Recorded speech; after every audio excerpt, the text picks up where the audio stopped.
welcome to Camino Talks. Today's guest is the wonderful Blanca Valencia. Blanca is a cook from Bilbao, but she has lived all over Spain and she is a specialist in Spanish gastronomy. She's also the host of the Spice Bags podcast, which is a podcast about international food in Ireland. So thank you so much for joining us, Blanca, and welcome to Camino Talks. Thank you. Thanks for having me, Caitlin. I'm very excited. I'm a big lover of El Camino de Santiago. Fantastic. And that's exactly what we're here to talk about today. We're going to have a chat about the food regions of the Camino Frances, just focusing on the Camino Frances first, because there is such incredible food diversity across Spain that it's impossible to say this is the food of Spain. So we've decided to focus this one just on the Camino Frances. So Blanca, can you just tell us a little bit about the regions that the Camino Frances passes through? So there's 4 regions. So it's like Navarra, La Rioja, and then Castilla, and then Galicia. And Castilla, it's essentially, we're talking about Castilla Leon, because there's also Castilla-La Mancha. So yeah, so those 4 regions. And you can tell when you travel through those regions how each region kind of borrow from the region next to them. So, you know, if you look at La Rioja, they borrow a little bit from the Basque Country. So yeah, those 4 regions, and they're very interesting and very, very different. And obviously, you know, Navarra and Galicia have different languages even. Absolutely. So let's start from the beginning. What can people expect when they start the Camino Frances around about Saint-Jean-Pied-de-Port? What sort of foods are they going to be seeing, and foods and drinks at the beginning of the Camino Frances? So Navarra is a very important kingdom in Spanish history, and it's a wonderful place because even though it's landlocked, there's a lot of food that relates to vegetables, and one very iconic product, piquillo peppers, comes from there. And Spanish people love piquillo peppers, but essentially this is Navarra. So Navarra is what we would say an orchard. It's an orchard of very, very high-end products in Spain, of high-end vegetables especially.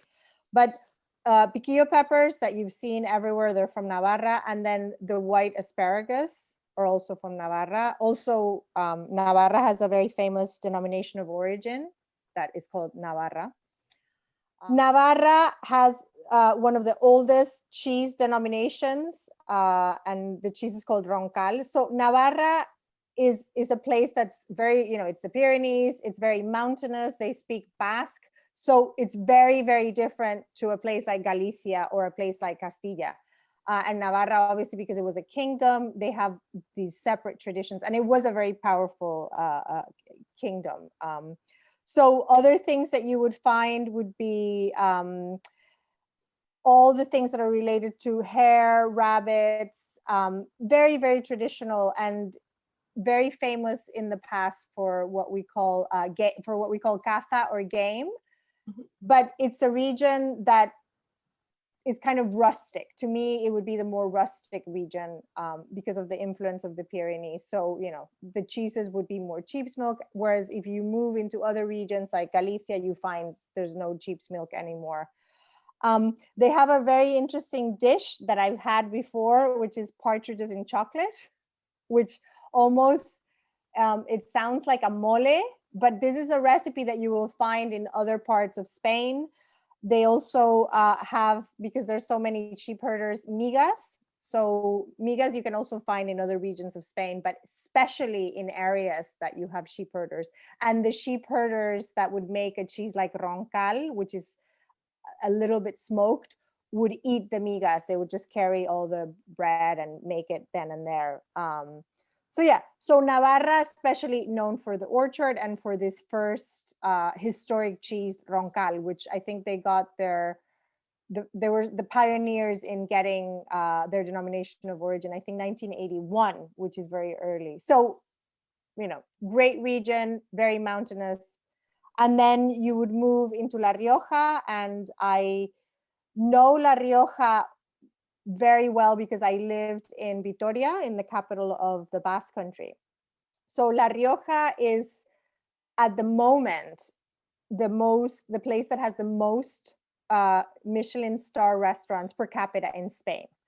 So definitely it's the type of place where you can go and treat yourself to an amazing Michelin experience. And I would say the prices are much more reasonable that you would find in big cities. But Aro, the capital the wine capital of La Rioja, Logroño is the capital. Aro is a really, really fantastic place to visit for wine and for food. And there's one dish that a lot of people, when they hear about it, they're like, chorizo with potatoes, and it's a stew with peppers. But when it's done well, and a lot of the restaurants in Aro do the chorizos con patatas perfectly, it's sublime. And as you know, when you see chorizo, you see that it says chorizo riojano, and it's because it's from La Rioja. So very famous for their chorizo, very famous for their wines, and because the region is divided between the Basque Country and what is called La Rioja, then you have different influences. You have, towards La Rioja, Alavesa, you have more Basque influence. And then in La Rioja, you would have more of like a Castilian or different influence. But definitely dishes to look out for also in La Rioja. I think all the egg dishes are fascinating, and Spanish people are obsessed with eggs. So you see a lot of revueltos, which are scrambled eggs with different things. My favorite would be with white asparagus from Navarra. But La Rioja, lots of fun. Logroño, also the capital, much bigger, is famous for tapeo. So you go to all these different places and you get different nibbles.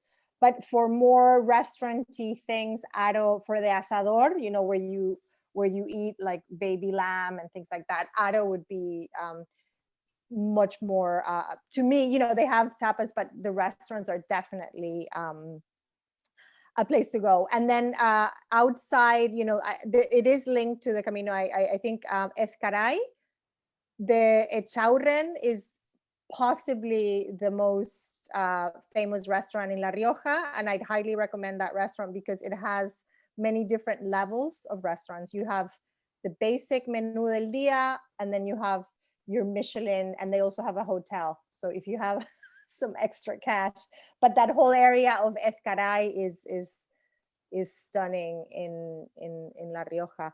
And what other things about La Rioja? So the pocha. So this is something that also happens in the north of Spain, and you wouldn't see it anywhere else, is the pickled chilies, pickled like peppers, guindillas. People have them with beans. So it kind of cuts the fat. Sometimes in Spain you have these stews and they're very fatty, and you get a lot of energy, of course, from them. But in this area you can get the chili peppers, and that just cuts through the fat. So definitely eat it with that. Don't avoid it. And then also they serve migas, and they sell migas with their grapes. So they have these breadcrumbs, and they have chorizo, and then on the side they would have garnacha grape. So also around the area of Aro. And then around the Monasterio de Santo Domingo, also lots of places that you can find. Like it's I would say La Rioja to me would be, from a foodie place, my number one destination in the Camino Frances. I would definitely be spending more time there. Then we move into Burgos and all that area, Palencia, and all that area is Castilla and Leon. And once again, Castilla and Leon, historically, also a separate kingdom, very important. But in a way, it's lost like a lot of dynamism compared to other regions. But I think gastronomically, there's so much history there, and there's so much history in architecture, and it's a beautiful area. And my family is originally from Sahagún, which is a very important point. So I would know that area from my family, and the types of things that they cook, and the little cookies that you can get in bakeries there. But Burgos especially is known for two things. This is from a Spanish point of view: for morcilla, so the rice black pudding, and it's very well known for queso de Burgos. And queso de Burgos is a fresh cheese, and it's diametrically the opposite of roncal, but it's a very fresh cheese that people outside of Spain don't associate fresh cheese with Spain. But this is the cheese that all Spanish people eat for breakfast or as dessert. So definitely try and get some, and especially try and get the artisan ones. I would say the industrial ones are okay, but I love them with a little bit of honey or quince. But that would be something that Burgos is very, very well known for. Also, they're known for their stews in Burgos and Castilla. You have this, Burgos, Palencia, Leon, you have all these similar stews made with chickpeas, but in Burgos, they make them with white beans. So these are similar to cocido that we have all over Spain. But definitely in Burgos, I would go also, to take advantage of all the tapeo around the city. Probably I wouldn't spend so much on restaurants there. I would maybe, once we get to maybe Galicia, so La Rioja, I would divide that. If you have the budget, I would divide it more between Galicia and La Rioja.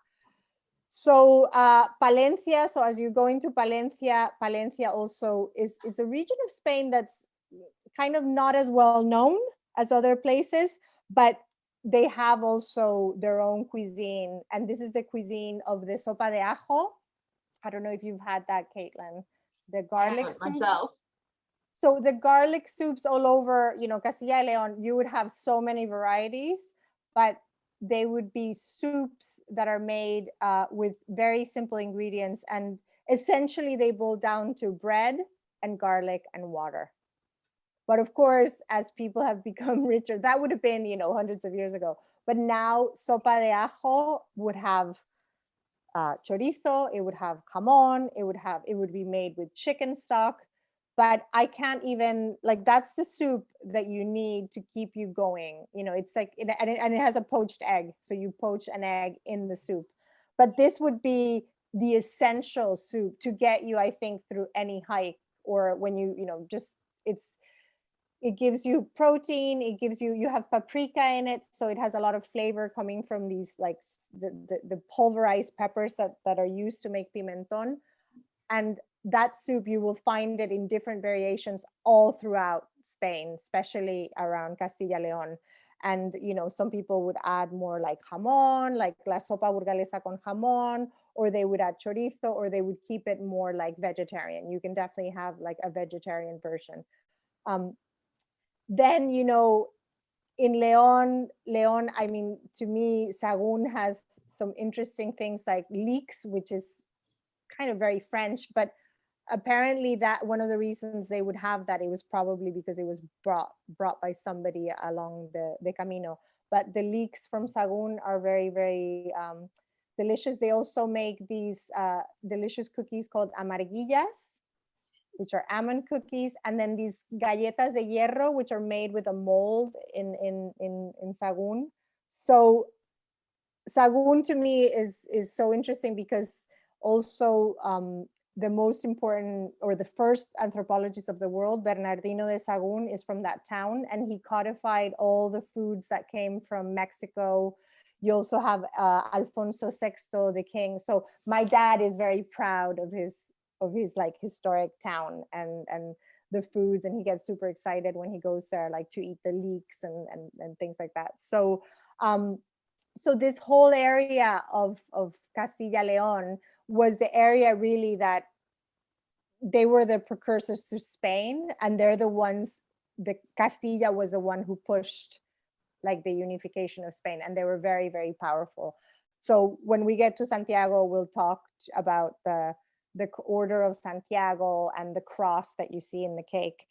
But so Leon, because you can see it's closer to Galicia, in Leon you can see some influences coming in from Galicia.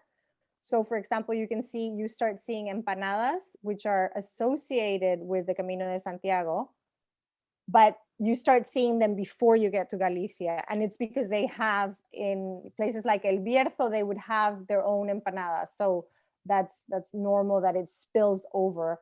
But in Leon, there's a very famous sweet called mantecados de Astorga that you will see everywhere, that is made by nuns. And one of the reasons you see so many in the Camino and everywhere in Spain, so many convent sweets, it's because around, I think it was 1845, there was something called desamortización, where the church was taken, all their land and holdings were taken away, and they had to find a way to make money. So the nuns had to find a way to make money.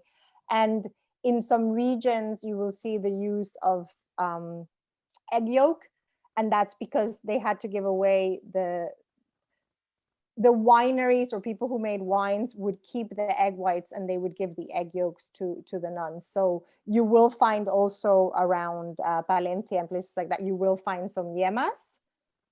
They're like really just like a caramelized egg yolk. Have you seen that? Like, Spain is famous for all these egg yolk dishes, and they also very famous in Portugal, and you can see also the similar dishes in Brazil. For example, I was in a Brazilian bakery yesterday and they had egg yolk and coconut, like, and I was thinking, oh my goodness, this reminds me so much of the convent sweets. But definitely buy like all these convent sweets. I adore them because they're just so special. Even the little papers that the mantecados de Astorga come in, they're made by hand. So it's just a real artisanal industry. And in cities like Madrid, you will find shops that just deal with convent sweets. So that would be, if you're like ever in Madrid, to give you a good idea of all the convent sweets that you have all over Spain. But definitely mantecados de Astorga would be very famous. And then El Bierzo in León is very famous for peppers. And we've talked a little bit about all these peppers. You could almost do a map of peppers that you will encounter, and in different combinations. So you have the pickled one. So we said piquillo would be a normal, you wouldn't really find that pepper fresh. It would always come in a bottle. And then guindilla, which also comes pickled in a bottle. And then as you go into Castilla and Leon, you start finding them fresh. Like, so El Bierzo would be a very famous, and obviously Galicia has a lot of peppers. They're really going after certifying all their peppers, but in Galicia they would tend to be fresh. You also will find along different places the dried peppers also. So you could almost do that little map where you see all the peppers, and then you see dried peppers, fresh peppers. But Leon, definitely possibly the best peppers, fresh peppers, would come from El Bierzo. And then when you go into Galicia, and I don't know about you, but I tend to spend more time in Galicia. I find Galicia is very similar to Ireland, and it has these amazing food products. And it's just, once you cross over to Galicia, you can see Galicia is surrounded by mountains.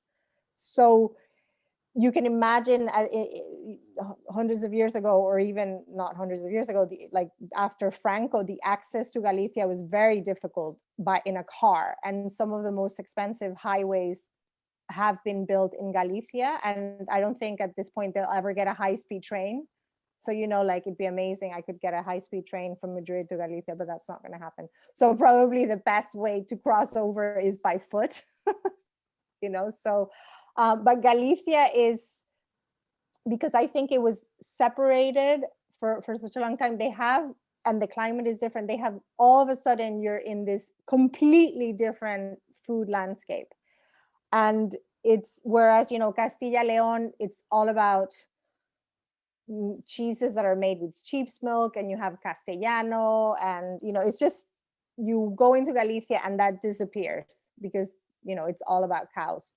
So Galicia has, to Spanish people, we always associate Galicia with these cheeses. So, cheeses like Arzúa, Ulloa, Tetilla, Cebreiro, which is associated with the Camino, and San Simon. So none of these cheeses would be made with sheep's milk. So Tetilla is the one that is shaped like a woman's breast, and that's the legend of that shape is linked to the Catedral de Santiago, to the portico, the portico of glory. So apparently when they were building the portico, they built the apostle Daniel with a perverted face looking at Queen Esther at her breast, because they gave her apparently enormous breast, and the ecclesiastical powers said you need to reduce her breast, and as a protest, they started shaping it that way, which could be true or not. I guess the denomination of origin, always talk about that story, but it could just be that it was convenient, they were shaping it, and that's the shape. But I love Tetilla. Tetilla is possibly one of the only cheeses, I would say, Tetilla and Artua Ulloa, which are similar, that you would love, like that are really nice for melting, because like when you think of other cheeses from Spain, they're not cheeses used in cooking that much, but the Gallego cheeses would be. So you will find dishes in Galicia that will have the melted cheese.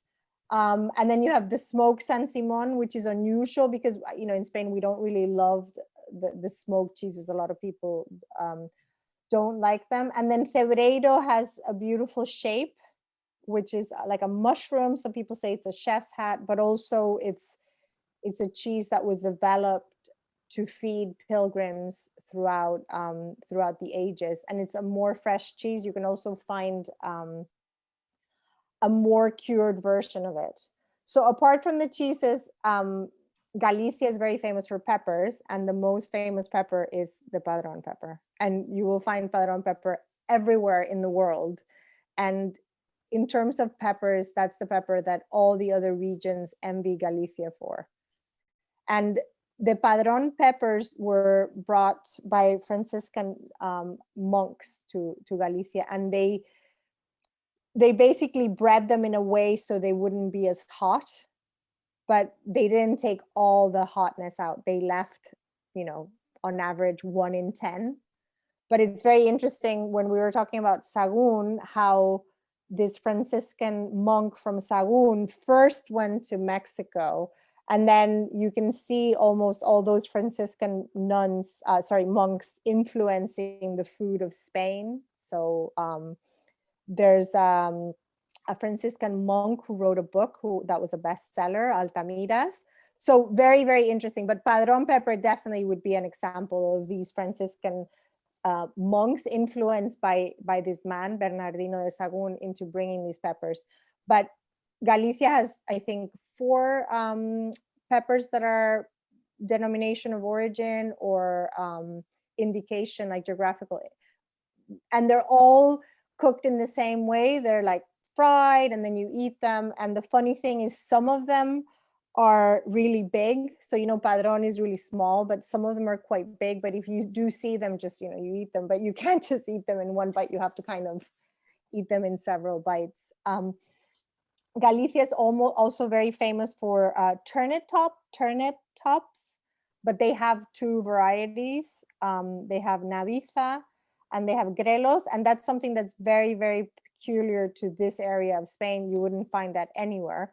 And obviously turnips, so the whole trinity of those 3 products, so the turnip tops, Grelos, Navizas, and the nabo, I forgot the name for the turnip, would be considered the trinity of Galician cuisine.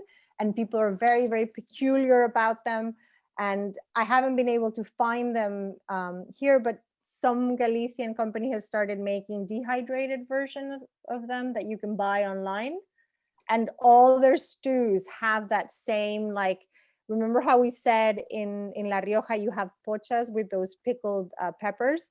I think in Galicia, that element of acidity is introduced by these products, because once again, if you have just white beans and fat and things like that, pork fat, you need something to cut through the fat. So the use of grelos would be what gives the pote gallego like a bitter and like nutty flavor that other regions, you know, maybe wouldn't have. So because if you look at cocido madrileño, it's all fat and ham and this, but there's no acidity, and I love that about Galicia cuisine, that they have that appreciation for what these bitter elements add to the food. Then we also have empanadas, and empanadas, you have to remember there's two types. There's the ones that are made with corn that are more delicate. They're made with corn and wheat, but those are the ones that would have all the, you know, seafood. And then, you know, like when I mean seafood, I mean like cockles and things like that. So they're more delicate. And then the bonito ones would be made, or the tuna bonito, they would be made with wheat and they would be sturdier. But I would definitely like, you should try the ones that are made with corn and wheat that are more, I don't know, just like delicate. And corn is a big crop in Galicia. And when they brought corn, they realized they could grow it, the corn that came from America. And you'll see when you're walking like Orreos, where they dry corn. It's like a little house with corn inside, and that's where they dry it. So corn is an important element, but, you know, obviously not as important as polenta. Like polenta has become very trendy in Italy. It wasn't for a while, but in Spain, we have a lot of corn porridges. So in Galicia, they have one that's you can have sweet, for example, and you have it with milk and sugar. But then if you went to Andalusia, you would find a similar one that you eat with peppers or sardines or something like that. But in Galicia, normally this preparation, the corn is used for the empanadas, like for these mixed doughs, and it's used for the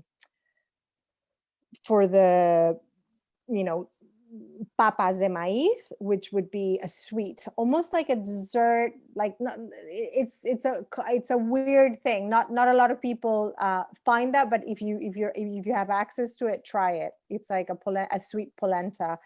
Other things about Galicia is very well known for all their canneries, so fish and seafood. So to me, this is possibly the most interesting thing, and the seafood, obviously. But the seafood of Galicia is very famous all over Spain. But one thing, and I think people know that about Galicia because they go there and they see pulpo, like the octopus, and they see, you know, cockles. But what people don't realize is just what a powerful industry the canning industry is in Galicia, and how it drives a lot of the design. Like you see a lot of cans, or you see there's 2 museums that relate to fish canning. And these are, to Spaniards, gastronomic jewels, you know. You'd be like, and I like how you can, you know, bring them in your bag. Like, I don't know, when I go hiking, I always love to bring especially the pickled mussels. They're like escabeche. So you just bring that and you open it, and it's like a real treat. And all these seafood and all these fish, obviously, as you know, there's 4 denominations of origin of wine in Galicia, and Rías Baixas especially. It's something that pairs very beautifully. So don't be, you know, if you go somewhere and they have a can of something, that to a Spaniard is a treat. It's not like, what? Where am I getting served can? But one dish to definitely try is the octopus. Octopus from Galicia is obviously eats in all the estuaries, La Rías Baixas and the Rías Altas. They eat such a good diet that they're so flavorful. And if you notice, like if you have octopus from somewhere else, you'll notice it's just not as flavorful. And pulpo is famous for being cooked by women. So you see pulpeiras that cook the octopus at town fair, like at fairs on the streets, and they have the wooden plates. So, but you know, in the same way that you have all these fresh, amazing seafood, and Galicia is always guarantee of good quality. So if you go to a restaurant anywhere in Spain and it's gallego, you're guaranteed, it's the highest quality. But don't miss out on the cans. And if you can, just go to a little shop, buy a couple. Some of them will cost a lot of money. So some cans can cost €30 especially for clams. But some people are like, is this a joke? But no, it's for real. Like, these cans do cost that, and they're a lot of them are harvested by hand. It's a wild product. Mussels obviously are not, but if you're looking at something like clams, these are hand, the women, the marisqueiras, will go and get the clams. They'll either be on a boat or by foot. So definitely Galicia to me is such an interesting gastronomic place. It's fascinating. And then of course the Tarta de Santiago, that has so much history, and it has so much history because if you look at the cross, it's the cross of the Order of Santiago, and a lot of people don't realize this is like the most amazing form of cultural appropriation, because almonds were brought by the Muslims to Spain. They're not native to Galicia. This is very similar to Arab confectionery. And all of a sudden, Casa Mora in Santiago decided to plant a cross. But that cross has so much history because it's the cross of a defunct order of noblemen who fought in their reconquest of Spain when they were trying to claim back, after 800 years of Muslim rule. They also protected people on the Camino, because the Camino was not a safe place to go. So there's a lot of stories of people getting attacked or robbed or tricked. So that cross is so important to the history of Spain. And then also that cross, if you go to El Prado Museum, you will see a painter, Velázquez, has it on his chest because he was awarded that cross, even though he really wasn't a nobleman. And so once you look for that cross, you'll see it everywhere. The football club Celta de Vigo has it. So it's a kind of fun cross, and just keep an eye for that cross. But what it means really is the Order of Santiago, like very, very brave men, soldiers. So it just ended up in this cake by coincidence. Just somebody thought it was a good idea. I'm going to do it. I think obviously if the Order of Santiago was still alive today, they wouldn't be very happy with it. They'd be suing them. But anyway, I think that's it. Like, I'm sure I haven't covered everything, but that just gives you a taste of what to expect in the different areas of the Camino. And obviously there's more Caminos. I think the north would be an interesting one to do, also taking into account the canneries that are there. So anyway, we'll leave that for another time. Fantastic. Wow, I learned so much, and I absolutely cannot wait for my next trip to the Camino, because I think I'm gonna have to take it at half speed so that I can have enough time to try every single one of the things that you've listed. Yeah. Wow. Okay. Thank you so much for joining us. Thank you so much for sharing all of that information. I'm going to get you to help us to write a bit of a blog with some of the spellings of those words and some information about them, because that is absolutely fascinating. We'll have that on our website very soon. Thank you again, and I'm sure we will have you back for some more videos in the future. Okay. Thank you. Thanks, Blanca. Okay.